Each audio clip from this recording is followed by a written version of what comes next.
তোমরা জানো এটা কিসের প্যাকেট? এটা হলো হলদিরাম প্রভুজির একটা লাচ্ছার প্যাকেট। লাচ্ছা যে ওই পায়েস হয় না, লাচ্ছা সিমই, ওই সেই লাচ্ছার প্যাকেট। তো আজকে আরেকটা গুরুত্বপূর্ণ দিন হলো, আজকে হচ্ছে মাদার্স ডে। আর মাদার্স ডে মানে মিষ্টি খেয়ে মুখ মিষ্টি করা। তো বাড়িতে মিষ্টি কিছু ছিল না, আর এই প্যাকেটটা নতুন ছিল। তো মাকে বললাম, মা দেখো আজকে এই মাদার্স ডে উপলক্ষে আজকে এই লাচ্ছাটা খেয়ে দেখি, কারণ লাচ্ছা কোনো দিনও তো খাইনি এইভাবে, এইরকম প্যাকেট। তো ফার্স্ট টাইম এটা ট্রাই করছি। তো মা বললো ঠিক আছে আজকে, তাই জন্য মা ওই যে প্যাকেটটা কাটছে। আর ভাবো মাদার্স ডেতে মাকে সারপ্রাইজ দেবো কি, মা আমাদেরকে রান্না করে খাইয়ে সারপ্রাইজ দিচ্ছে, কারণ এটা মা। আর প্যাকেটের মধ্যে দেখো কত ড্রাই ফ্রুটস আছে, তারপরে আছে এলাচ গুঁড়ো আর হানি মানে মধু, তো সব রকমই আছে।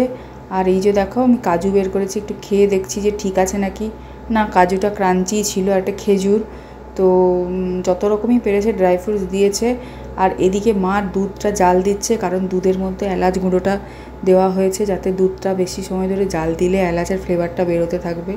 তো মা এই যে আমার জন্য বাটিতে লাচ্ছা তুলেছে, বলছে তুই এটা নিস। আর দুধের মধ্যে মা এখনও চিনিটা অ্যাড করেনি, কারণ আমি বলেছি আমি একটু হালকা মিষ্টি খাবো, এই একদম খেতে বাজে লাগবে বলে মা বললো ঠিক আছে তুই হালকা খা মিষ্টি, আর আমি এতে একটু মধু দিয়ে দিচ্ছি।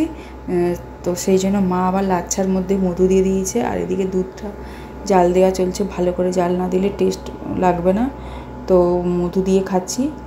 আমাকে দেওয়ার পরে চিনি অ্যাড করা হবে দুধের মধ্যে, কারণ বাড়ির আর সবাই তো খাবে, তো তারা তো চিনি খায়, আমি তো চিনি খাই না তেমন একটা, তো সেই জন্য।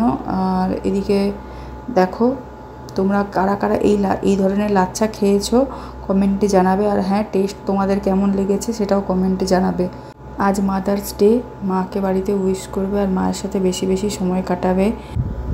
দাঁড়াও, ওটা রেডি হয়ে গেছে, তো আমি একটু বেশি বেশি করে ড্রাই ফ্রুটসটা নিয়ে নিই, কারণ ড্রাই ফ্রুটসটা যত বেশি থাকবে টেস্ট তত ভালো লাগবে। আর এই লাচ্ছার মধ্যে মনে হচ্ছে দেখে যে হয়তো কেশর থাকতে পারে, কারণ একটা সেরকম একটা সেন্ট মনে হচ্ছে যে কেশরটা থাকতে পারে।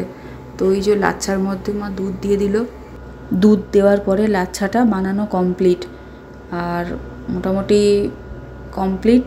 তো এবার টেস্ট করে দেখি কেমন লাগে, আর তোমাদেরকেও জানাচ্ছি যেটা কেমন খেতে, ঠিক আছে? তো এই যে বাকি লাচ্ছাগুলো পরে আবার মানে মা আর ভাই খাবে। তো এই যে আমার লাচ্ছা, কিন্তু এটা খুব গরম, যাই হোক ঠান্ডা করি। আর দেখো ঠান্ডা হতেই শক্ত টাইপের হয়ে গেছে, মানে একদম শুকনো হয়ে গেছে। তো ভাবছি আরেকটু দুধ দিয়ে দিই যাতে একটু ভেজা ভাজা থাকে, পুরোটা ভিজে যায়, খেতেও ভালো লাগবে। এবার এই লাচ্চাটা কাদা কাদা টাইপের হয়ে গেছে একদম। তো এই যে দেখো কেশর ছিল বলে, কেশরের জন্য ওই লাচ্ছা, সাদা লাচ্ছা কিছু কিছু জায়গা হলুদ হলুদ হয়ে গেছে, কারণ ওই কাজুগুলো হলুদ টাইপের ছিল, তো সেই জন্য ওটা ওরকম কালার এসে গেছে। তো ঠিক আছে, এবার খেয়ে দেখি ভালো না খারাপ। আর এটা এখনও গরম আছে, তো তাই জন্য ওটাকে ভালো করে ঘেঁটে দিচ্ছি, নাহলে ডালা ডালা ছিল, তো পুরোটা না ভালো করে মাখলে ওটা টেস্ট ঠিক মতো হবে না। তো এদিকে মাখা কমপ্লিট, তো এবার একটু খেয়ে টেস্ট করে দেখি, তোমাদেরকে জানাচ্ছি কেমন লাগে। এই দেখো, তোমরা একটু দেখো জিনিসটা কত সুন্দর দেখতে লাগছে না। আর বন্ধুরা খেয়েও দেখলাম, সত্যি খেতে বেশ ভালো লাগছিল। একটু গরম ছিল তো তাই জন্য মুখটা এরম হয়ে গেছে। আর আমি এটা খাচ্ছি, রিকো আমার গালে হাত দিচ্ছে, তো ভাবলাম রিকোকে একটু দিই, ও একটু টেস্ট করে দেখুক। কিন্তু রিকো তো কোনো কিছু খেতে চায় না, এগুলো নতুন কিছু দেখলেই মুখ বাঁকিয়ে নেয়।